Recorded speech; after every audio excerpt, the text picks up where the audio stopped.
Shalom. First and foremost, I want to give all praises to the Heavenly Father and His only begotten Son, Yahweh, Bahashem, Yahweh Shai, Bahashem, Rakal Kadash. Double honor to the apostles and elders of Great Millstone. And peace, love, and salutation to you, Akin, that's pushing this truth for true sincerity. I'm going to start off in Jeremiah 50 and 33. Thus saith the Lord of hosts, the children of Israel and the children of Judah were oppressed together, and all that took them captives held them fast, they refused to let them go. The children of Israel was split into Israel and Judah after Solomon, and they were oppressed together here in America. And all that took them captives held them fast, they refused to let them go. Yet the new Pharaoh is Esau, Edom, the self-proclaimed white man. That's why we need this deliverance from this beast man. He's trying to push this MOTB, which a lot of camps they're still not teaching. But this topic is on Judah and Israel were oppressed together. And I was just watching this lesson from GMS Godspeed, the GMS Atlanta Church. The brothers go live on that page with GMS Atlanta Bar Church, and we do sideline lessons called Godspeeds. And it's a lesson from the officer Nathaniel Allah and the priest, the priest Yaakov Nah. They went into the Northern and Southern kingdom were oppressed together, and they went into what I'm going to get into, all right, the hatred that Esau Edom has towards you so-called Mexicans, all right, because it's not just a black thing, you know. And then we had this this lewd fellow last week. I'm just keep on pointing, because this guy is giving me so much inspiration through the Spirit to do these lessons. This grimy, lewd, low-life fellow right here, you know, he came up and said that, oh, y'all got a Mexican in your camp, he's a heathen. There's a brother that's a Judite, you know, but he looks like a so-called Latino. He was saying that he's not an Israelite. You know, I'm going to, you know, through the Spirit, this guy is just giving me ammunition to do these lessons, all right? You know, these scoffers, they motivate us, man. Make your haters your motivators, you know. So I'm going to get into this article. And bear with me, it's from AP News. They keep giving you little pop-ups, but, you know, Lord willing, this lesson is edifying, all right? So-called Mexicans are Hebrew Israelites, all right? It's 2023, and it's a damn shame we have to keep bringing this up. Just like we have to keep bringing up the MOTB, and you camps are too busy fighting each other, having brawls, instead of edifying the people. It says Mexican Americans face racial terror from 1910 to 1920. It says, let me just read the story. Albuquerque, New Mexico. 20 years, a knock on the door opened the path for Arlinda Valencia. A relative had come to pay his respects on the death of Valencia's father. He then revealed a shocking secret. The family was descended from survivors of a 1918 massacre along the United States-Mexico border. In an account later confirmed by Valencia's 96-year-old great-uncle, the Texas Rangers and United States soldiers killed her great-grandfather and 14 other men and boys. The massacre that all but wiped out the town of Porvenir, Texas, was part of the campaign of terror that largely targeted Mexican Americans. So this so-called white man, he doesn't like you so-called Mexicans either. This is the same devil, all right, in 2023. When we mean devil, we mean deceiver. Let's get this scripture right quick.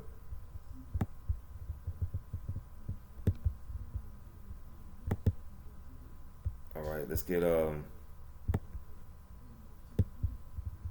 Ecclesiasticus chapter 12 and verse 10. Bear with me for a sec, tongue twister, stammering lips. But so-called Mexicans and Hebrew Israelites, Yah only Israelites, and you Torah only Israelites, man, you guys are unlearned. You don't have the spirit of prophecy, because, hey, how? Now I'm probably not going to get into it, but according to 2 Ezra, the 13th chapter, that is prophecy. It tells you how the 10 tribes came over here.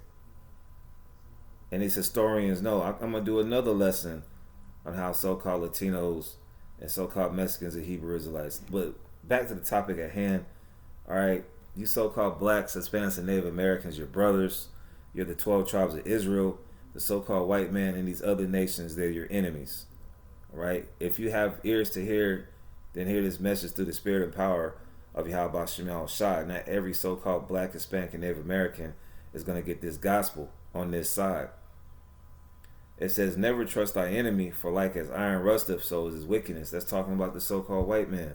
Now he was slaughtering so-called Mexicans between 1910 and 1920, and still this day he still is. Said it was a massacre because the so-called white man probably wanted that town. Because, when you look at a map of ancient Mexico, that was Texas. And other parts of what we know as America, California, Nevada, parts of Washington State.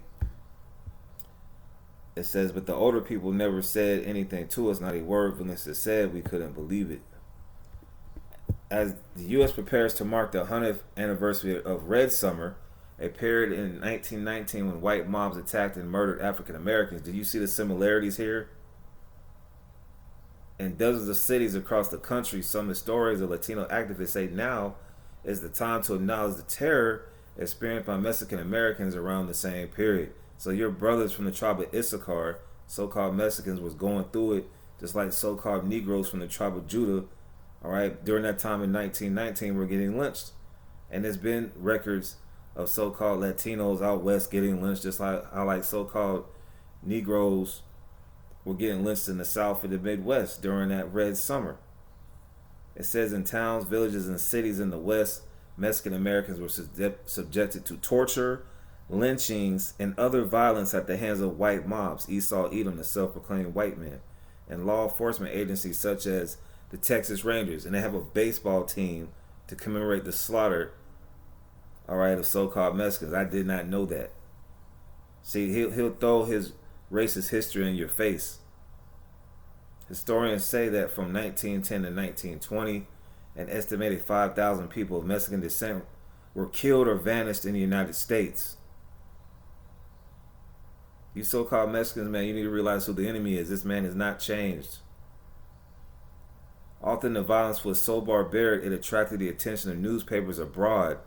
So the news got around to the other part of the world that so-called Mexicans were getting slaughtered out west.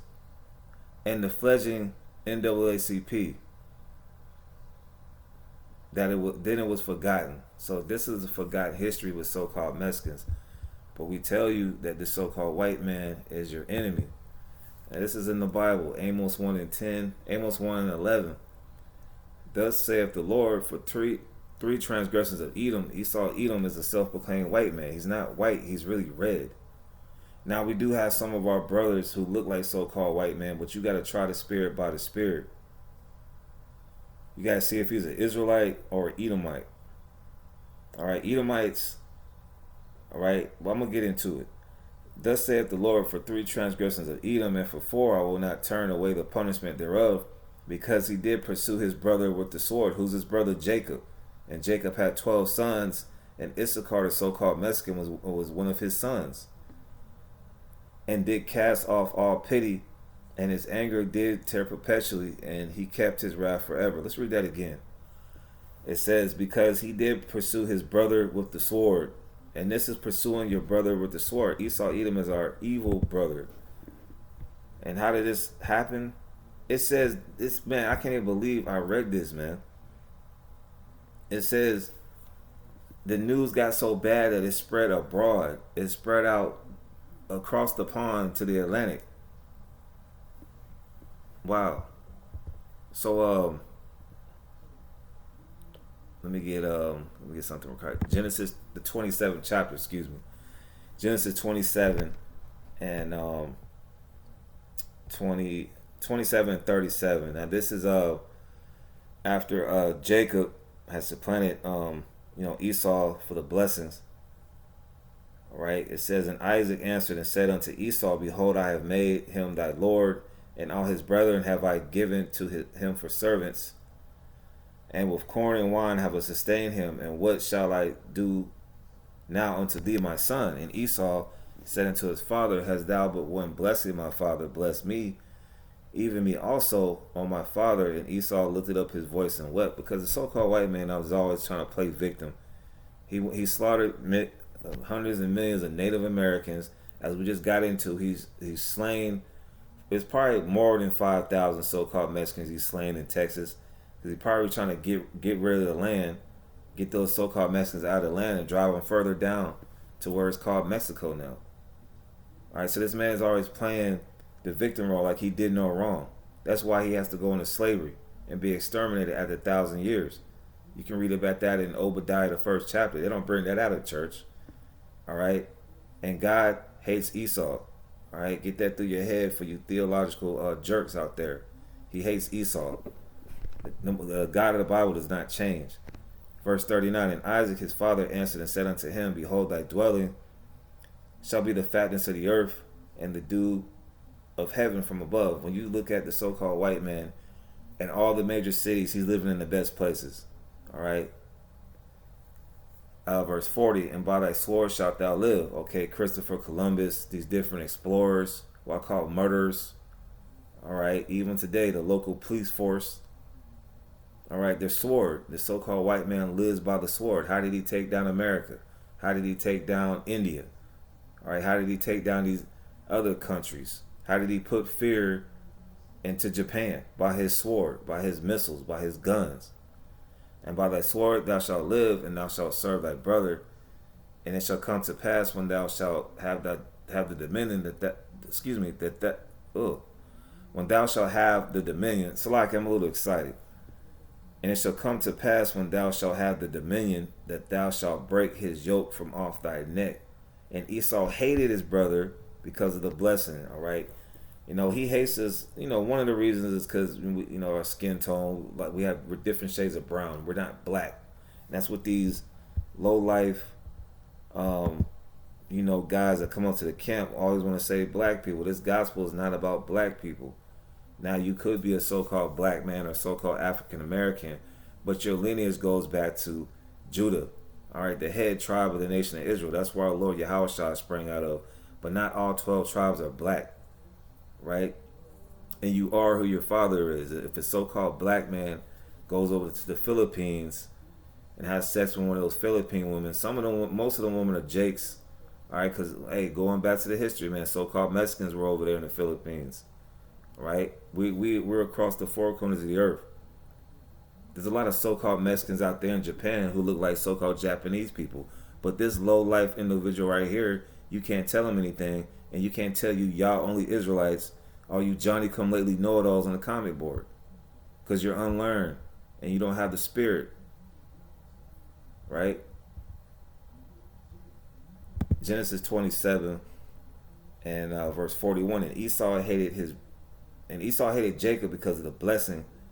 Right? Like I said, they hate us because, you know, some of us want to. It's funny how you so-called white people always want to get a tan, but then you hate us because of our skin, right? That how funny that is. All right, we have athletic. We have the salt of the earth. We have all the flavor. All right, we got all the swag, all the drip. All right, and you hate us because of that, but mostly you hate us because of the blessing. All right, and that was all set up in the spirit. And Esau hated Jacob because of the blessing wherewith his father blessed him. And Esau said in his heart, the days of mourning for my father are at hand. Then will I slay my brother Jacob. And one of the descendants of Jacob is the so-called Mexican. All right, from the tribe of Issachar. Let's get Genesis the 49th chapter before I close out. But you see the correlation here between lynchings between blacks and Mexicans because they're Israelites. All right, for you non-believers out there. Well, I'm not really doing this for non-believers. I'm doing this for brothers and sisters who have an ear to understand what's going on. All right, we're oppressed together. All 12 tribes, all the other, not all the, but all the other 10 tribes, they are oppressed by Esau, Edom as well. And he's going into slavery according to Revelation 13, 9 and 10, Jeremiah 30 and 16. So Genesis 49 and verse 14, Issachar in the Hebrew means he who is hired. All right, Yeshashkar. Issachar is a strong ass. All right, when you look at some of the, I would say one of the logos or one of the pictures of Mexico is that donkey. All right, couching down between two burdens. All right, Mexico is in the smack dab of North America to the north and South America to the south. and he saw that rest was good. Yeah, because you look at that land, you go back to the historian books like Lake Texcoco, all right, in Mexico. It was a really good place. It was on a good piece of land by the water, and the land it was pleasant. Yeah, even some parts of Mexico now it's so beautiful. Like like Baja California before the flooding and stuff with this hurricane, tropical storm that they had like 2 weeks ago. Those places are really nice. Really beautiful, nice places. At least the parts I've been to. And bowed his shoulder to bear and became a servant and to tribute. All right, the so-called Mexicans that we all know. All right, especially so-called Mexicans, they know that Hernando Cortez came in there. I think it's around 1520 to 1522. That's Esau Edom. Hernando Cortez was an Edomite, and he had that hatred towards you so-called Mexicans. All right, and when you do the history, all right, basically, the scriptures are true because the scriptures say your eyes shall be evil towards your brother concerning Israelites, and there was basically a coup within the leader Montezuma, and that's how Cortez was able to get up in there and slaughter, so-called Mexicans. To this day, they, like I said, they got the Texas Rangers baseball team. It's a slap in the face. Now they got Nikes called Cortez, and that's a favorite shoe among so-called Mexicans and other northern tribe Israelites. So this man is just throwing all types of shade at you so-called Mexicans, you so-called Negroes, and you Israelites, man. All right. When you look at Mexico now, man, you got the so-called Jewish people over there. All right. They have slave last names. They're not telling them that they're tribe of Issachar, but the prophets are. So, hey, with that, that's that lower one that was edifying. This lesson was based off these brothers. Like I said, when I do these responses, check out the original video. The Southern and Northern Kingdom wrote pressed together. Shalom.